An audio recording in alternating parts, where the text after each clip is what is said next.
আসসালামু আলাইকুম সুপ্রিয় খামারি ভাই বোনেরা। বাছুরের অনেক সময় রক্ত আমাশয় হয়। এই রক্ত আমাশয় হলে অনেক সময় দেখা যায় যে বাছুর আপনার মারা যায়। আজকে খামারিদেরকে সচেতনমূলক একটা আপনার মেসেজ দিতে চাই যে কেন আপনার হলো বাছুর গরুর রক্ত আমাশয় হয় আর কি কি কাজ করলে রক্ত আমাশয় থেকে আপনার বাছুর নিরাপদে থাকবে। তো এই ভিডিওটি দেখলে আপনার সম্পূর্ণ ভিডিও দেখলে আপনারা বুঝতে পারবেন কেন এই রক্ত আমাশয় বাছুরের হচ্ছে। বিশেষ করে এই বর্ষার সময় এই রক্ত আমাশয়টা বেশি দেখা যায়।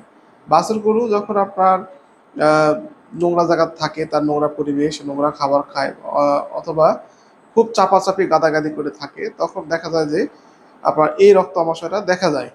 এই রক্ত আমাশয়ের আপনার যে একটি প্রোটোজোয়া জাতীয় সমস্যা, সেটি হলো আইমেরিয়া প্রোটোজোয়া।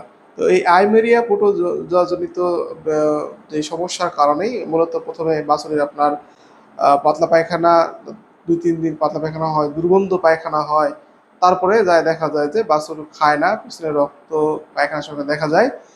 আর বাছুর আপনার এই ডায়রিয়া, পাতলা পায়খানা এবং রক্ত আমাশয়ের ফলে বাছুর দিন দিন দুর্বল হয়ে পড়ে এবং বাছুর মারা যায়।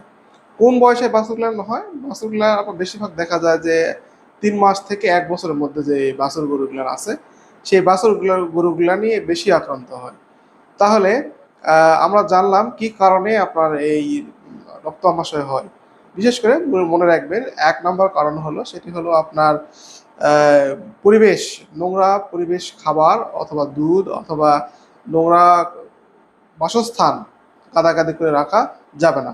তাহলে আপনার আশা করা যায় এই রক্ত আমাশয়টা হবে না। আর দ্বিতীয়ত হয়ে গেলে কি করবেন? রক্ত আমাশয় যদি হয়ে যায় বা ডায়রিয়া, পাতলা পায়খানা যদি হয়ে যায়, তাহলে অবহেলা করবেন না।